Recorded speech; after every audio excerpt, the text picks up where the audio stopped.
Hello and welcome to my latest weekly video news from Madison's. But it's all about Rightmove this week, an update for you, because Rightmove came out with their latest house price index, and that led me to their website, and I discovered some other interesting things about they've been investigating. So anyway, the house price index, first of all, what is it telling us about what is traditionally a busy market? Well, the autumn market last year in 2023 was very, very lackluster, really nondescript actually, very little happened. This year, very different, getting off to a boom.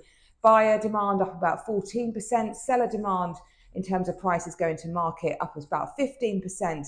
And sales agreed up about 27% on last year. So has actually got off to a quicker start than anticipated. And it's possibly a little bit of pent-up demand from the general election being called, that reduction in mortgage rates, all pushing forward to give us what looks to be like a busy autumn market. So it's a window of opportunity, and buyers and sellers seem to be pressing on with their plans. However, there are some winds of caution around it all. It is still taking on average 60 days to find a buyer for your property, and there is very, very clear evidence that attractive, well-priced properties will move very quickly, and properties that are poorly presented or overpriced will languish on the market. So I see that a lot now. Only yesterday I was at a valuation where I was trying to explain to the seller how just because what they'd spent on the property wasn't necessarily what they were going to receive back, that isn't really what a buyer cares about. A few weeks ago I had a bit of a rant about pricing of properties and trying to get sellers to understand that it is still a competitive market and buyers are still a bit cautious and will look for the property that they feel presents best value to them. So just a cautionary tale there. Let's see what the autumn budget brings. Let's see what happens that. But generally, all looking good for a busy autumn market, which I can absolutely testify. Yesterday, I was negotiating 6 offers on properties, which is after a busy weekend. Mondays are always really, really busy. But yeah, that was particularly busy for me. You lose track of all the conversations you're having.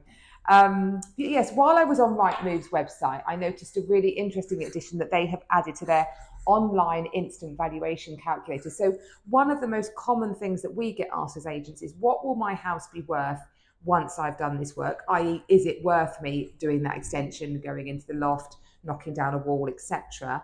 Or would you mind coming back and looking at it for me because I've done some work and I'd just like to know what it's worth? We never have an issue with that. We love going and talking to sellers about their plans, and I always think what goes around comes around. So you do a good deed, and when they come to sell, maybe 5 years' time, they will come back to you. But Rightmove have created a bit more of a down and dirty tool to help you with that. You can now tell Rightmove on their online calculator, you can put in a renovation calculator. So you can either tell them about works that you've done or works that you plan to do, and that will then factor in what they feel the upturn in value would be. Because that's the problem with these online valuation tools.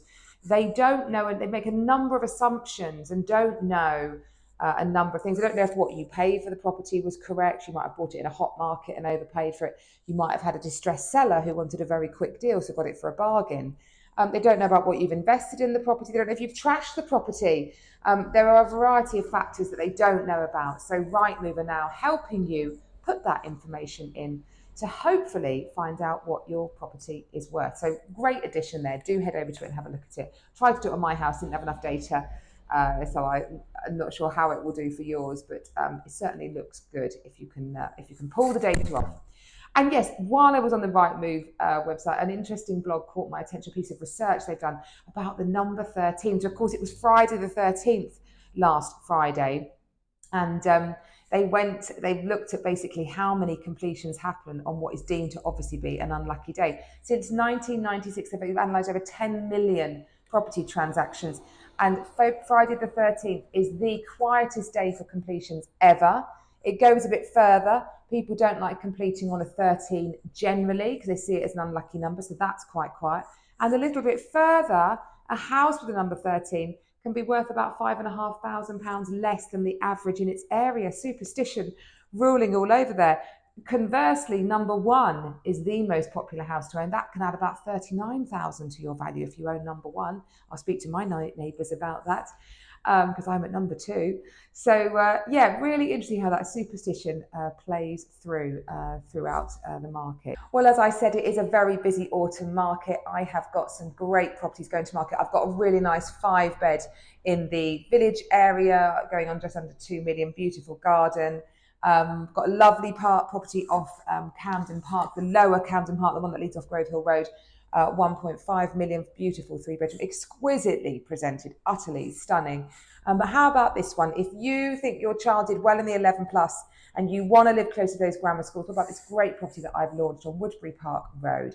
It's a really, really strong, lovely Victorian mid-terrace house, really pretty garden, beautifully presented, strong 4-bedroom property with a beautiful big bathroom as well. So if you would like all the details on that, it's literally just around the corner from Skinners and Twigs. Children could be there in no time.